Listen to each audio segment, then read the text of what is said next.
Have you ever stopped and wondered how a country famous for its legendary rivers, like the Ganga and the Brahmaputra, a land of epic monsoons, could be facing a massive water crisis?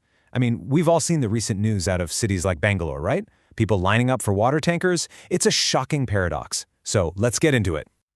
To really wrap your head around this, you have to start with this number. Out of all the fresh, usable water on the entire planet, India has access to just 4%. Just 4. Let that sink in for a second. Okay, now here's where it gets really crazy. You take that 4% of water and you put it next to this number.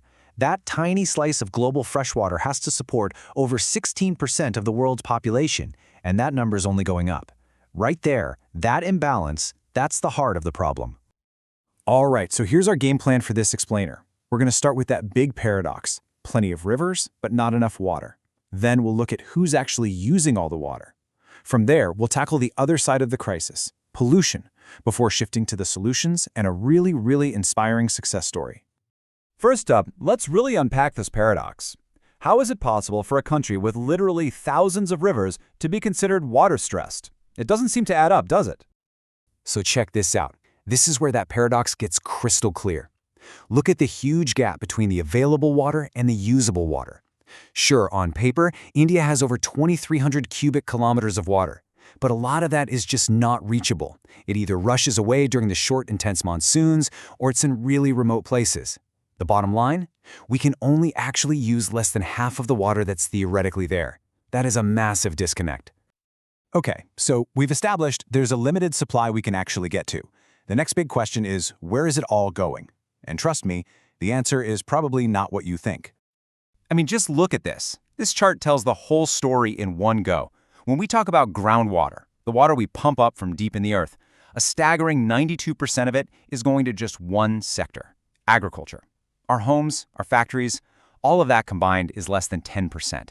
Agriculture is the elephant in the room. So yeah, that leads to the most obvious question, right? Why on earth does farming in India need so much water?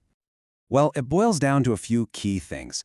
First, you've got the monsoon, which is super unpredictable and doesn't spread the love evenly. Second, for a long time, the focus has been on growing really thirsty crops like rice and sugarcane, even in places that are pretty dry. And third, you have the Green Revolution. Now, it was amazing for food security, but it also introduced these new high-yield seeds that needed tons and tons of water. You put all that together, and you get this massive overpumping of groundwater, especially in the northwest and the south. But here's the thing. It's not just about how much water there is. India is really fighting a two-front war here. On one side, you have scarcity, and on the other, you have the terrible quality of the water that's left. And this quote, wow, it just gets right to the heart of the tragedy, doesn't it? The very rivers that are so central to the culture and faith of millions are also some of the most polluted on Earth. It's just a profound contradiction. So, what's poisoning the well? Well, it's pretty much a perfect storm.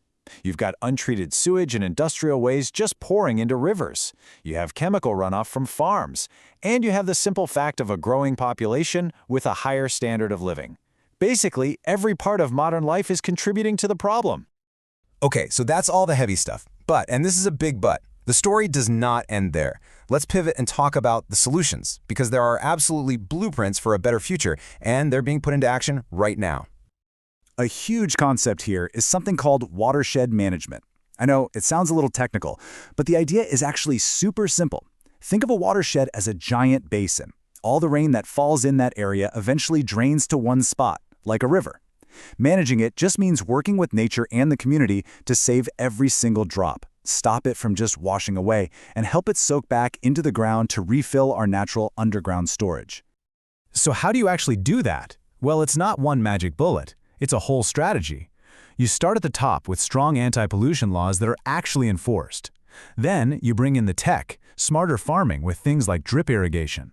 Next, you change the rules for building, making things like rainwater harvesting mandatory. And then, and this is maybe the most crucial part, you change the culture. You get everyone thinking about reusing water and get the whole community on board. The key is, all these steps have to happen together. And listen, this isn't just some theory on a whiteboard, it's really happening. Programs all over the country, with names like Hariali, which means greenery, or Niru Miru, meaning water and you, are already giving local communities the power to take charge of their own water. Which brings me to what might be my favorite part of this whole story. Let's look at one village in Maharashtra that proves this stuff works. I mean, it really works. This is the incredible story of Ralegan City. Back in the 1970s, Ralegan City was in a terrible state.